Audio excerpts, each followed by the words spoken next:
장기 투자를 하더라도 그 위험도를 커버해가면서 투자하는 방법을 알려드리고, 제가 만든 투자거래 기법의 가장 기초적인 부분 정도는 배우고 익히시면 그야말로 황금알을 낳는 그 일을 갖게 될 것입니다. 안녕하세요. 코인여다 김영입니다. 오늘은 비트코인 전반에 대해서 얘기하는 것도 있지만, 기본적으로 비트코인이 장기 투자하는데 위험하다, 혹은 트레이딩 하는데 아주 위험하다, 이런 편견을 가진 분들에게 그렇지 않다는 것을 보여주기 위해서 몇 마디 말을 할까 합니다. 비트코인은 돌이켜보면 비트코인 가격은 이렇게 높게 낮게 롤러코스터처럼 회전하면서 끝없이 올라가는 은하열차와 같습니다. 가만히 투자만 해놓으면 사실상 엄청난 이득을 보지만 사람 일이란 게 그렇지 않습니다.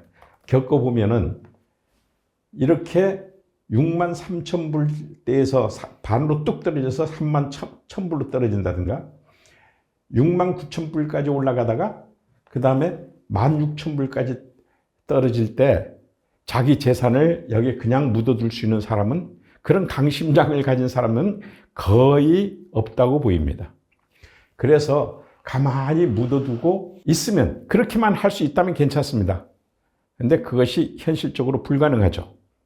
그렇기 때문에 지금 오늘 제가 여러분들 앞에 줄 내용은 장기 투자를 하더라도 어느 정도 그 위험도를 커버해가면서 투자하는 방법을 알려드리고, 그리고 왕초보들도 거래할 수 있는 중장기 거래 기법에 대해서 오늘 설명하고자 합니다. 돌이켜보면 그 말이 맞죠. 그렇지만 장기 투자를 하라고 제가 권해서 비트코인이 33만 원일 때 사신 분도 있고, 100만 원일 때 사신 분도 있고, 300만 원일 때 사신 분도 있고, 심지어는 1000만 원, 3000만 원 할 때 사신 분도 있지만, 사실 끝까지 장기 투자한다고 샀지만 끝까지 보유하고 있는 사람은 제가 말한 분들 중에 10%밖에 안 됩니다.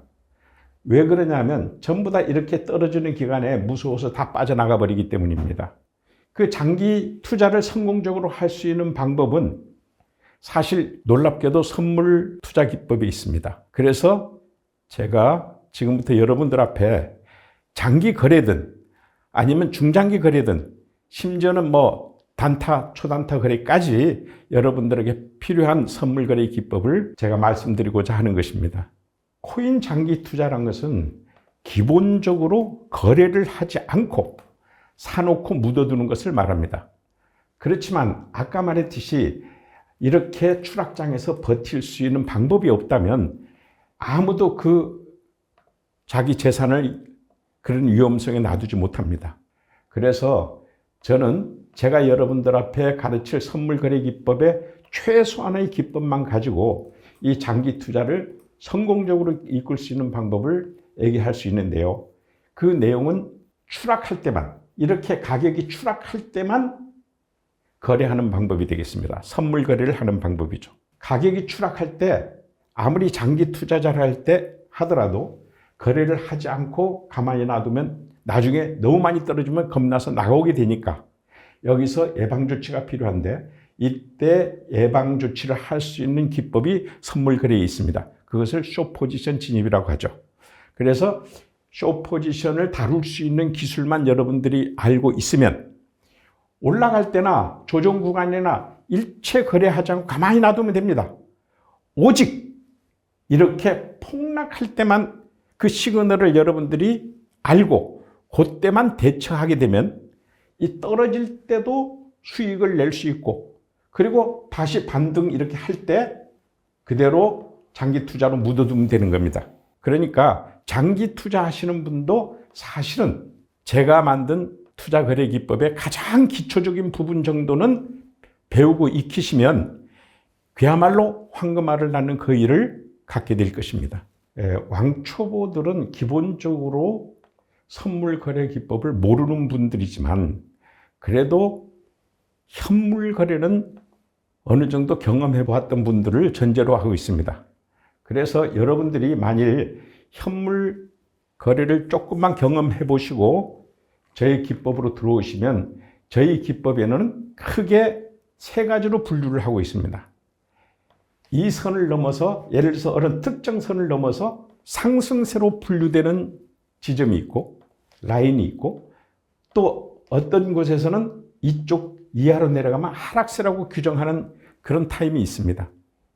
이런 타임에 거래할 수 있는 상승세나 하락세만 거래할 수 있는 기법을 배운 사람들을 우리는 왕초보라고 합니다. 그 중에서도 이 그림하고는 틀리지만 이 부분이 이 위로 가면 상승세고 이 아래로 내려가면 하락세라고 할 때 요 사이를 저는 조정 구간이라고 합니다. 대조정 구간이라고 하는데 저는 여기에 거래할 수 있는 기법이 6개의 보합세로 나누어서 설명을 하고 있습니다. 이 6개의 보합세 중에 초보자들은 2개의 보합세만 다루고 나머지는 자기가 아예 거래를 못하고 하지 않습니다. 그러니까 대부분 자기가 유리할 때만 거래하니까 결국은 거래하지 않는 시간이 길어지는 거죠. 그래서 중장기 거래 기법이라고 합니다. 그래서 왕초보자들이 할 수 있는 거래 기법은 최대치가 상승세에서 거래하는 법, 하락세에서 거래하는 법, 이 조정 구간에서 2개의 보합세 구간에서 거래하는 법을 배우면 이것이 왕초보 거래 기법이라 하고 이때는 중장기 거래가 됩니다. 그런데 거기서 이 보합세 중에 2가지 기법을 더 사용을 하게 되면 그것이 바로 초중급자가 되는 것이고 그래서 그때 단타 거래가 되는 겁니다. 그런데 여기에서 다시 마지막 2개의 보합세까지 거래할 수 있다면 그것은 초단타 거래가 되는데 그것은 중고급자만이 할 수 있는 겁니다. 그러니 단타 거래나 초단타 거래는 여러분들이 지금 배울 수도 없고 해서도 안 됩니다. 여러분들이 할 수 있는 것은 왕초보 거래 기법까지 비교적 단순한 부분만 배워가지고 거래를 성공적으로 이끄는 것인데 아무래도 중고급자들보다는 수익은 적겠죠. 그렇지만 더 확실히 안전성을 갖고 있으니까 유리한 점도 있습니다. 일단 현물 거래든 선물 거래든 코인 거래할 때 현금으로 할 것인지 혹은 현금에 준하는 스테이블 코인이라고 합니다. 이런 코인으로 할 것인지만 결정하면은 자기가 해당 코인을 거래하는 데는 현물 거래나 선물 거래나 같습니다. 여기에는 현물 거래한 사람들이 선물 거래를 쉽게 할 수 있는 기본이 되어 있는 거죠. 그 다음에 두 번째는 현물 거래를 하든 선물 거래를 하든 거래를 시작을 해야 되는데요. 거래를 시작할 때 주로 대기 주문 방법을 씁니다. 그냥 바로 즉시 거래하는 방법이 있는데 이것은 상당히 수익성이 낮습니다. 그래서 자기가 원하는 타임에 거래를 시작하는 것을 선물 거래에서는 포지션 진입이라고 하는데요. 이 포지션 진입하는 방식이 기본적으로 같습니다. 리밋 방식이라고 하는데 기본적으로 현물 거래나 또 선물 거래가 같아요. 그리고 그 다음에 그냥 거래를 막연하게 할 수 없잖아요.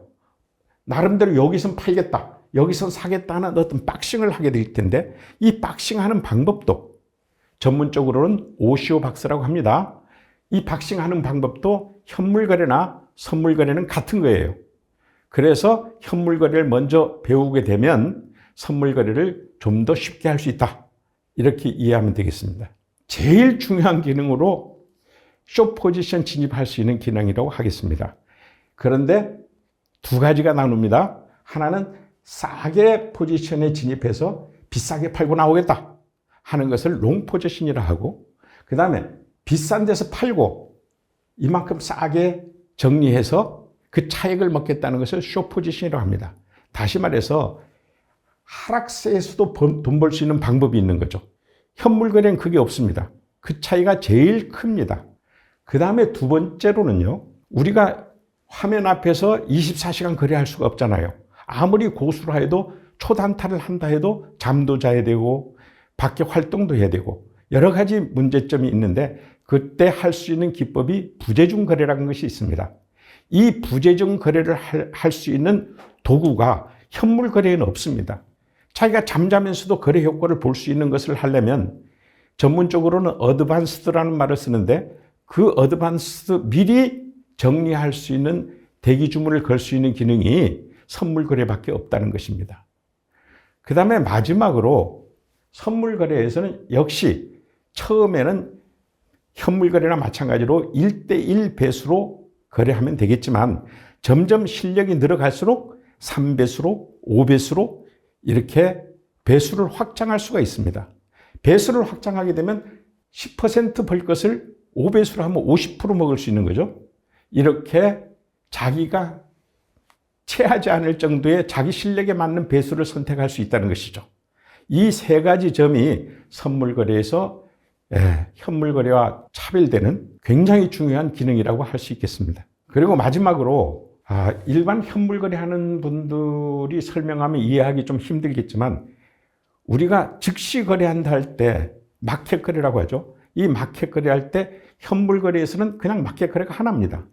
그렇지만 선물 거래에서는 마켓 거래가 두 개가 있습니다. 하나는 그 거래소만의 가격이 있습니다. 실시간 거래 가격이 있는 거죠. 그와 동시에 또 무슨 가격이 있느냐면 크립토 커런시라고 그래가지고 코인 전반적인 시장의 평균 가격이 있습니다. 실시간 평균 가격이 서로 차이가 납니다. 예를 들어서 어떤 사람이 갑자기 많은 물량을 사거나 팔거나 해버리면 그 거래소의 가격은 굉장히 유동성이 심해지겠죠. 그렇지만 다른 거래소까지 다 합친 평균 가격은 그만큼 유동성이 없을 겁니다. 그러면 그 두 가지 가격을 전문적인 용어로 회원 거래소 가격만은 라스트 가격이라고 하고 크립토 커런시의 평균 가격은 마켓 가격이라고 합니다. 그런데 우리가 손절을 많이 걸게 되는데 이 손절이라는 말 아시죠? 안전장치를 위해서 손절을 거실 때는 마켓 가격으로 거래해야 되고 그리고 여기서 닥쳤을 때 쉽게 팔 수 있으려면 라스트 가격으로 해야 된다는 말이죠. 이것을 현물 거래에서는 할 수가 없어요. 선물 거래에서는 자기가 유리한 가격으로 거래를 할 수 있다. 이건 너무 어렵겠지만 앞으로 여러분들이 배워야 될 과제가 되겠습니다. 거래소 영업을 하려면 인가를 받아야 되는데 그것은 가상사업자 등록이라는 것입니다. 가상사업자 등록을 하려면 라이센스가 필요한데 그 라이센스를 전문용어로 VASP라고 합니다. 그런데 국내에서 VASP 라이센스를 받으려면 선물 거래를 하지 못한다는 조항이 있습니다. 그러니까 법적으로 우리나라에서는 선물 거래를 할 수가 없는 것이죠. 그래서 안타깝지만 국외거래소에서 거래해야 될 것입니다.